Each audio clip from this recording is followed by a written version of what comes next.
Welcome to Two Tails Ranch. Here, exotic animals from all over the world call this place home. Among these creatures, 6 gentle giants roam the grounds. Today, we will explore what it takes to care for the elephants and the challenges their caretakers face. Along the way, we will shed light on laws and organizations that are responsible for the dwindling population of these majestic animals in The Elephant in the Room.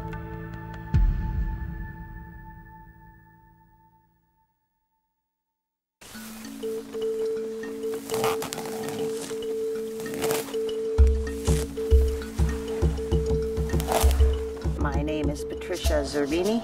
I am the CEO and founder of Two Tails Ranch. Our daily routine here at the ranch starts at about, well, mine does, starts at 4 a.m.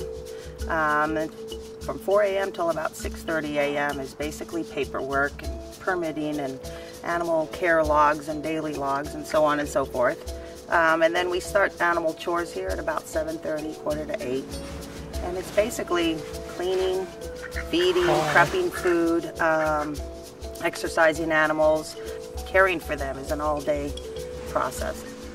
We do educational tours here 6 days a week. It's one of the ways that we raise money to take care of the animals. We offer people the opportunity to get up close, personal with the elephants. I feel it's very important for people to be able to interact with animals in order to understand and have a better appreciation of them. And we are one of the few places in the country that does offer that. It's important for me to share my animals with the general public and people who truly do want to know and learn more about them. Some of the other animals we have here at the ranch have all come here just because I can never say no. But we have some zebras, camels, ostrich, a family of lemurs, and some different sized tortoises. We also have our little duck, Donald. He is the major animal here at the ranch. One of the major difficulties we face is basically the expenses, worrying about where that next bale of hay is coming from. And then I think the secondary thing would be combating the extreme animal groups out there that don't want animals in captivity. The difference between animal activists and animal welfare. Animal welfare organizations who actually use their funds and time to care and do for animals, which would be captive conservation and breeding programs, caring for animals in devastating situations, and actually taking care and working for animals. Animal activism is basically an agenda to where they're trying to stop all animal-human relationships. So therefore, they don't want anyone to own animals, they don't want anyone to eat animals, and they are on an agenda where all their funding goes directly to that. And unfortunately, the mass population out there just does not realize the difference between the two.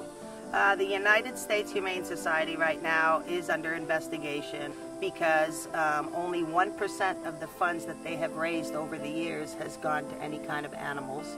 All that money is at this point sitting in the Cayman Islands in bank accounts. Also, PETA is also being investigated for the 98% of the adoptable pets that they kill every year.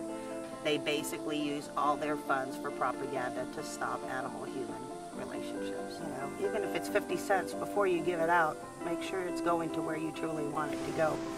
There is coming the day where you're not going to be able to own a dog, a cat, a horse, an elephant, or a goldfish. Their theory is that animals have the same rights as humans, and we do not have the right to own or make decisions for them. We are facing mass variety of species that are going extinct. We have the capability and the know-how to keep them from going extinct, and because of the animal activist movement, we're being held back from that, and we're watching species go extinct. We don't have the right to take away their land and then not give them the capability to move into the future with us.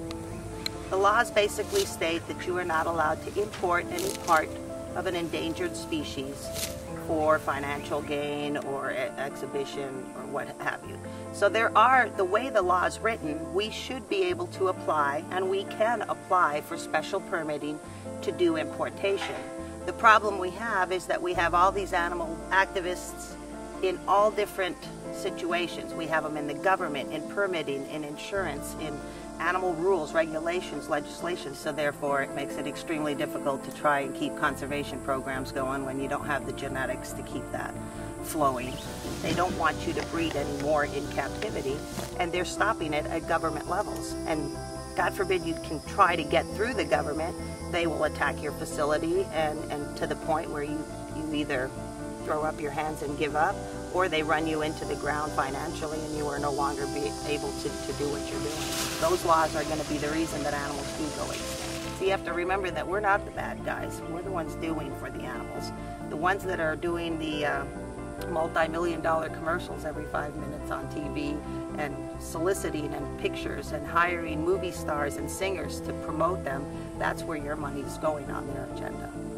These are the people that people think are doing so great for animals. You really need to do your research before you start supporting some of these organizations. A lot of people support organizations thinking that this money is going to help animals and save animals, and it's doing the exact opposite. That money is going to put more people in government positions and so on and so forth. So I think it's very important for people to support captive breeding and conservation programs, because you need to realize that without them, we're going to lose all our wild animals. What we see before us could possibly be the last generation of American elephants.